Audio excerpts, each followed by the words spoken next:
Hi, my name is Shenna and I'm with AKA by Design and I'm a Shabby stylist.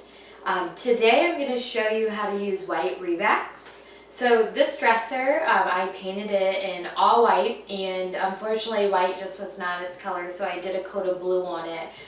But with some of the white showing through, it really did add some extra detail, and I thought that a coat of white ReVAX would really kind of fall into some of the cracks and crevices and really make it a unique piece. So in this particular piece, I've already finished it with 2 coats of regular sheer wax to give it added protection. I've let that dry, and so now I'm going to add a little bit of white ReVAX to it. So I poured a little bit of white ReVAX into just a styrofoam bowl, and then I did just kind of dab my sponge with it a little bit. And so I just want to reiterate that a little bit goes a long way.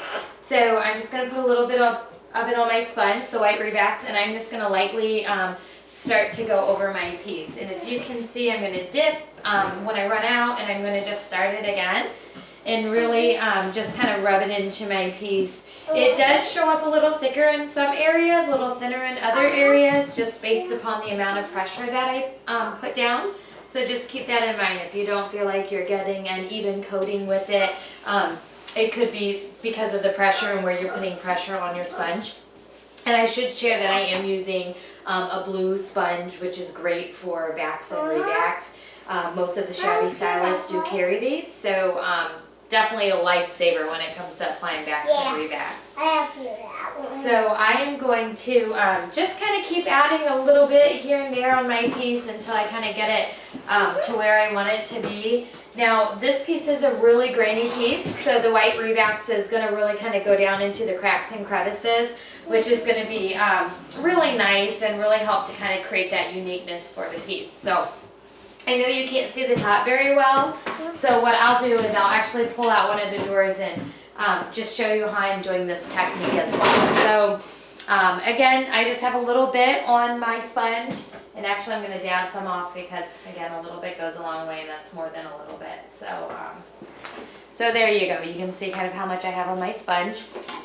And then I'm just going to turn this around and just kind of go to work. So as you can see, I'm just layering it up a bit. And then I'm just kind of wiping it off. So it's going to kind of create a uniqueness because, again, the piece is pretty grainy. There's some cracks and crevices here on the handle, and I would have loved to have taken the handles off, but the bolts were glued, so I kind of had to work with what I got. So I don't know if you can see very well, but right now I have a little bit of the white ReVAX kind of filling in some of the crevices, and I do just want to let that sit just for a minute, and then I'm going to kind of just sponge it off a little bit because this is going to allow me to really kind of build up white in some of the details, which will be really nice for the piece. Okay, so I got quite a bit on there. I got a nice coat.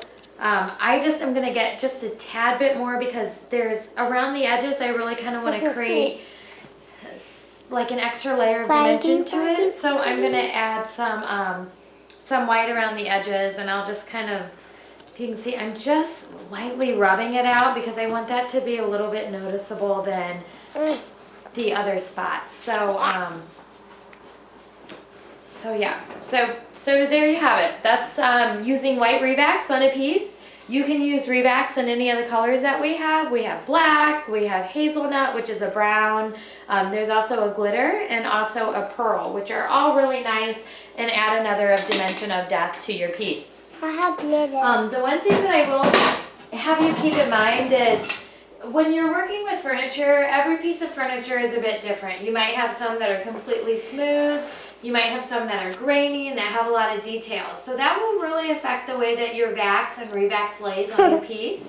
So just always keep that in mind. Whenever I paint a piece, I really go into it with an open mind because you're kind of dealing with the furniture, and it's up to the furniture on how it's going to take whatever you give it. So that's just kind of my piece of advice there. If you have any questions, you can definitely let myself know.